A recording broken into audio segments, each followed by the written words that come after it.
Good morning. Welcome back to our YouTube channel. Geography के 20 question यहाँ solve करेंगे। ये 50 क्वेश्चन की पीडीएफ है। आपको बता दें कि एक बैच मैग्नेट 12 के नाम से चल रहा है, जिसमें 12 कैंडिडेट्स रिफाइंड करके लिए गए थे एक टेस्ट के थ्रू, स्क्रीनिंग टेस्ट के थ्रू।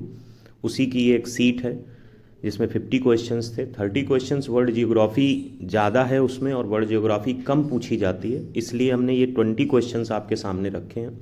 इनको हम यहाँ डिस्कस करेंगे। एग्जाम पॉइंट ऑफ व्यू से बहुत इंपॉर्टेंट है। अगर आप भी चाहते हैं नॉन टेक के सेक्शन में टेस्ट सीरीज जो ज्वाइन करना चाहते हैं, तो आप हमें व्हाट्सएप पे कांटेक्ट कर सकते हैं। पहला क्वेश्चन यहाँ हम देखते हैं। In which among the following state does tropic of cancer and standard time meridian of India meet. इसमें जो 4 ऑप्शन आपको दिए हैं उसमें पूछा है कौन सा ऐसा स्टेट है जिसमें ट्रॉपिक ऑफ कैंसर और स्टैंडर्ड टाइम मेरिडियन मीट करते हैं। 2 ऐसे स्टेट हैं जो कॉमन हैं, जिनसे होके ये दोनों रेखाएं जाती हैं। तो कौन से 2 स्टेट हैं? एक तो मध्य प्रदेश है और एक छत्तीसगढ़ है। लेकिन छत्तीसगढ़ जो स्टेट है उसमें ये इसको कट करती हैं दोनों एक दूसरे को। इसके अलावा इसमें क्या क्या हो सकता है कि ट्रॉपिक ऑफ कैंसर को बेसिकली किस लैटिट्यूड पे बोलेंगे, तो 23 degree 30 minute north, 23 degree 30 minute north. अगर यही साउथ हो जाएगा तो ये ट्रॉपिक ऑफ कैप्रिकॉर्न हो जाएगा, मकर रेखा हो जाएगी। ये कर्क रेखा की बात हो रही है। स्टैंडर्ड टाइम मेरिडियन में 82 डिग्री 30 मिनट ईस्ट होता है। इसके अलावा ट्रॉपिक ऑफ कैंसर कितने स्टेट से इंडिया के होकर गुजरती है? 8 स्टेट से होकर गुजरती है। गुजरात से चलती है, गुजरात के बाद राजस्थान, मध्य प्रदेश, छत्तीसगढ़, पश्चिम बंगाल, त्रिपुरा, मिजोरम, झारखंड, इस तरीके से 8 स्टेट से होकर गुजरती है। इसके अलावा स्टैंडर्ड टाइम मेरिडियन जो है ये 5 स्टेट से होकर गुजरती है, उत्तर प्रदेश, आंध्र प्रदेश, उड़ीसा, और ये जो 2 आपके सामने हैं। तो इस तरीके से इस क्वेश्चन से रिलेटेड इतनी पॉसिबिलिटीज ऑफ क्वेश्चंस हो सकती है। अगला क्वेश्चन है which one of the following pairs is not correctly matched. 4 option दिए हैं, 4 दर्रे दिए हैं। पालघाट दर्रा दिया, नाथूला दिया है, लिपू लेक दिया है, रोहतांग दिया है। रोहतांग हिमाचल प्रदेश में है, लिपू लेक उत्तराखंड में है, नाथूला अरुणाचल प्रदेश में नहीं सिक्किम में है। नाथूला अरुणाचल प्रदेश में नहीं है, सिक्किम में है। तो करेक्ट ऑप्शन क्या हो जाएगा? करेक्ट ऑप्शन हो जाएगा बी पार्ट। करेक्ट ऑप्शन हो जाएगा बी पार्ट। पालघाट केरला में ही है। अगला क्वेश्चन है which of the following rivers is not a tributary of Damodar. It's not a tributary of Damodar river. Damodar river की ट्रिब्यूटरी भेरा, जमुनिया, बराकार तो हैं ही। इंद्रावती जो ट्रिब्यूटरी है ये गोदावरी नदी की है। इंद्रावती ट्रिब्यूटरी जो है वो गोदावरी नदी की है। तो इसका करेक्ट ऑप्शन ए पार्ट हो जाएगा। अगला क्वेश्चन है which of the following is more suitable than the others for the growth of cashew nut. Cashew nut काजू को बोलते हैं, कैश्यू नट काजू को बोलते हैं। काजू के लिए रेड लैटेराइट सॉइल प्रेफर की जाती है। इसमें आयरन और एल्युमिनियम ये ज़्यादा मात्रा में, उसके बाद ये रहता है, तभी रेड लैटेराइट सॉइल है हर जगह, इसीलिए काजू उगाया नहीं जा सकता है। रेड लैटेराइट सॉइल प्रेफर की जाती है। अच्छा, इसमें क्वेश्चन और 2 बन सकते हैं। एक क्वेश्चन ये बन सकता है कि ये इंडिया में किस स्टेट में सबसे ज़्यादा होता है काजू का प्रोडक्शन, तो वो महाराष्ट्र में होता है, वो महाराष्ट्र में होता है। और अगर यही बात वर्ल्ड लेवल पे पूछी जाए तो वियतनाम, तो वियतनाम में होगा, तो वियतनाम में होगा। तो इस तरीके से इस क्वेश्चन से पॉसिबल संभावनाएं हमने डिस्कस कर ली। अब अगले क्वेश्चन की तरफ बढ़ते हैं। अगला क्वेश्चन है to which type of vegetation do silver fir, junipers, pines and birches belong commonly in India. जैसे जैसे कोई भी सब्जेक्ट आपसे अननोन है उसमें थोड़ा थोड़ा डीप लेवल पे आप आगे आने वाले दिनों में जाएंगे। मुझे लगता है डेली बेसिस पे नॉन टेक में आपको पढ़ना ही चाहिए। 2 सब्जेक्ट, एक सब्जेक्ट डेली पढ़ना चाहिए।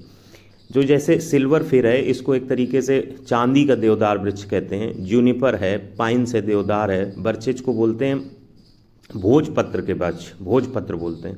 इस पर पुराने ज़माने में पांडुलिपियाँ लिखी जाती थी। जब कागज़ नहीं एग्जिस्ट करता था तब भोजपत्र पे ही लोग अपनी ज्ञान को उकारते थे। तो ये पूछा जा रहा है कि कहाँ कॉमनली बिलोंग करता है, tropical evergreen, mangrove forest, thorn forest या माउंटेन फॉरेस्ट। तो माउंटेन फॉरेस्ट को पर्वतीय वन बोलते हैं।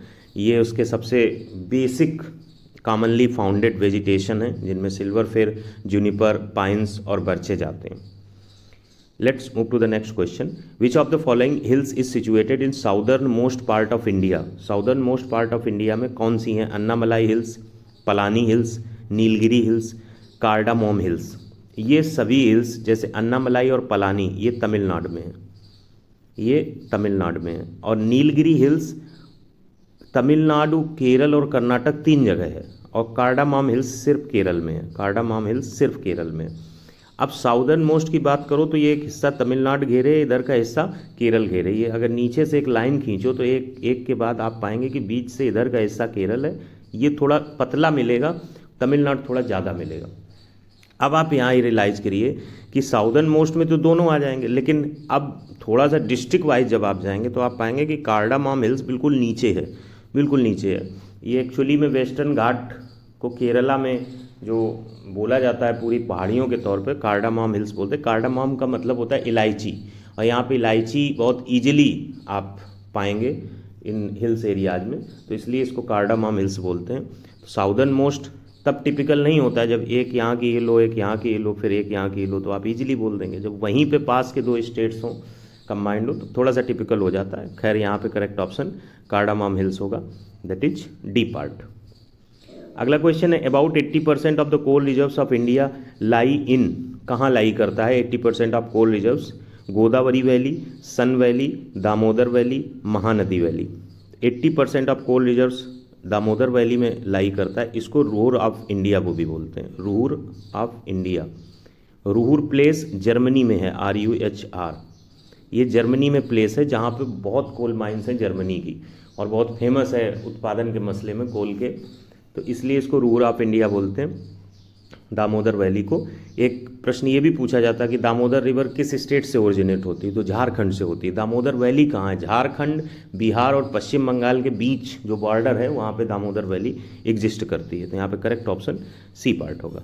अगला क्वेश्चन है Doklam plateau is situated in the tri junction of. Doklam plateau Bhutan में है और उस पर चाइना दबाव बनाता है कि ये मतलब विवाद क्रिएट किया हुआ है। जैसे ये नेपाल है, फिर भूटान है, इधर इंडिया है पूरा, तो यहाँ पे डोकलाम प्लेटो है। तो ये ट्राई जंक्शन है एक तरीके का, चाइना इधर पूरा एग्जिस्ट करता है, इधर इंडिया है और इधर भूटान है, ये डोकलाम प्लेटो। तो try junction of India, China and Bhutan. जो मुद्दे अंतर्राष्ट्रीय स्तर के हों, राष्ट्रीय स्तर के हों, उन मुद्दों में ठीक ठाक स्तर का एक आध घंटे, जैसे लोग फ्री होते हैं वेब सीरीज़ देखते हैं, आप फ्री होइए तो नेशनल मुद्दों को देखिए।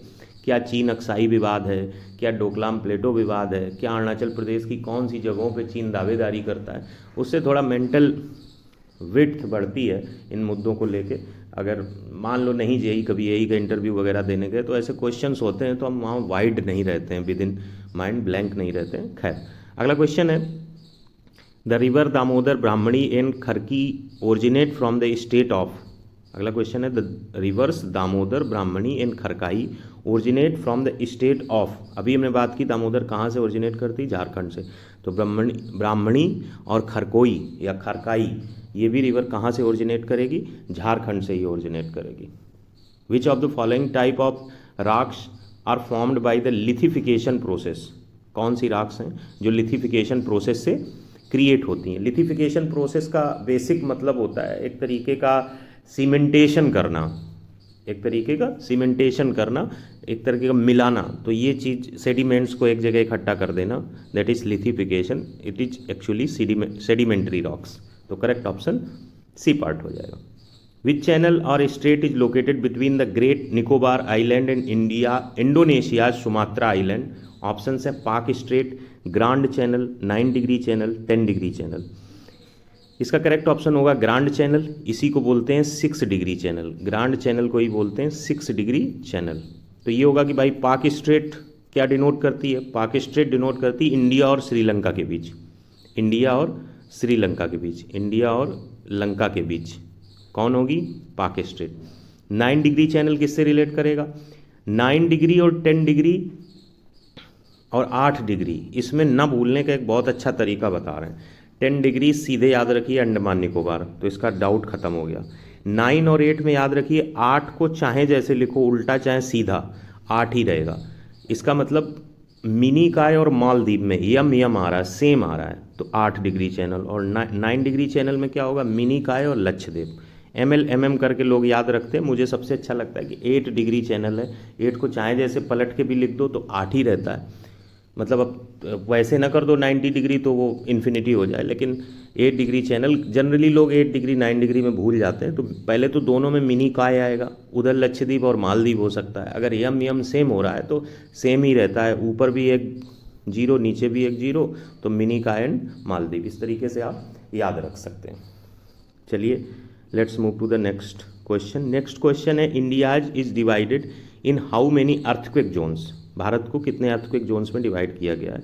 अभी अगर रीसेंट अपडेशन की बात करो तो इसका करेक्ट ऑप्शन 4 होगा, क्योंकि जोन 1 को हटा दिया गया है। तो 2, 3, 4, 5 इसके 4 जोन होते हैं, तो करेक्ट ऑप्शन ए पार्ट होगा।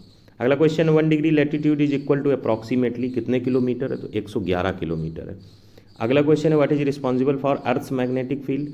अर्थ्स मैग्नेटिक फील्ड के लिए आउटर कोर रिस्पॉन्सिबल होता है, तो correct option C part. Next question है, what is no longer considered as a planet within earth solar system.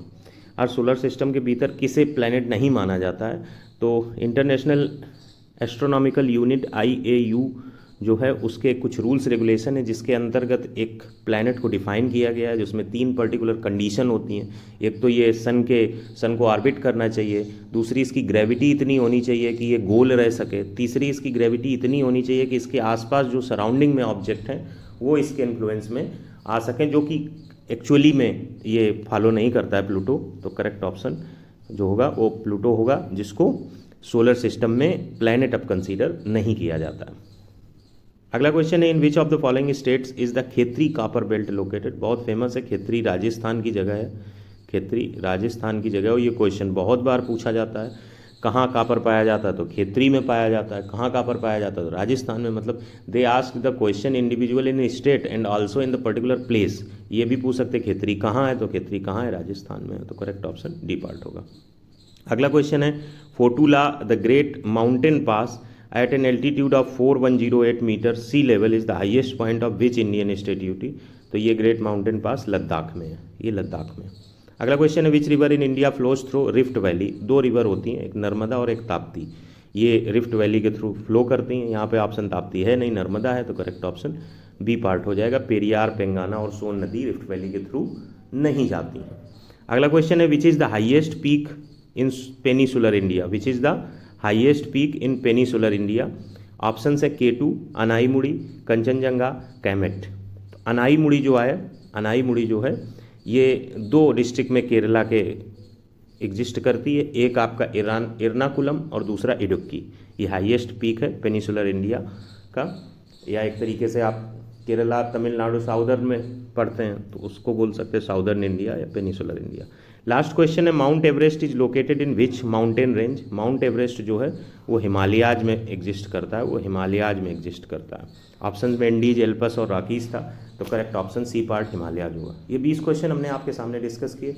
इसके बाद उस बैच में एक 50 क्वेश्चन की Indian geography plus current affairs की भी PDF या टेस्ट कंडक्ट हुआ था। इसके बाद फुल टेस्ट में भी जियोग्राफी पूछी जाएगी। तो प्रोसीजर है, अगर आप नॉन टेक वाले सेक्शन को केवल कवर करना चाहते हैं तो उसके एक सेट ऑफ डेट्स हैं, उनको ज्वाइन करने के लिए आप हमारे व्हाट्सअप 9044504675 पे कांटेक्ट कर सकते हैं। बाकी वीडियोज 20 क्वेश्चंस और इसके क्या कहते हैं सिविल के क्वेश्चंस इस तरीके से किसी न किसी ऑर्डर में आते रहेंगे। और कम्युनिटी पे जो क्वेश्चन पढ़ते हैं वो बहुत इंपॉर्टेंट है, उनका एक्सप्लेनेशन बिना देखे सही और गलत करके आगे बढ़ जाना, ये फिर उन क्वेश्चंस को सही तरीके से आपने अटेम्प्ट नहीं किया, क्योंकि एक्सप्लेनेशन में उस क्वेश्चंस का आंसर तो रहता ही है, उससे पॉसिबल हो सकने वाले कम से कम 4 या 5 क्वेश्चन का आंसर रहता है। तो इस चीज़ को बहुत ध्यान में रखिए। और ये किसी किसी दिन कम हो जाते हैं, लेकिन कोशिश ये रहेगी कि डेली बेसिस पे 30 से 50 क्वेश्चन पढ़ते रहें जब तक आपका एग्जाम नहीं हो जाता। Thanks for watching.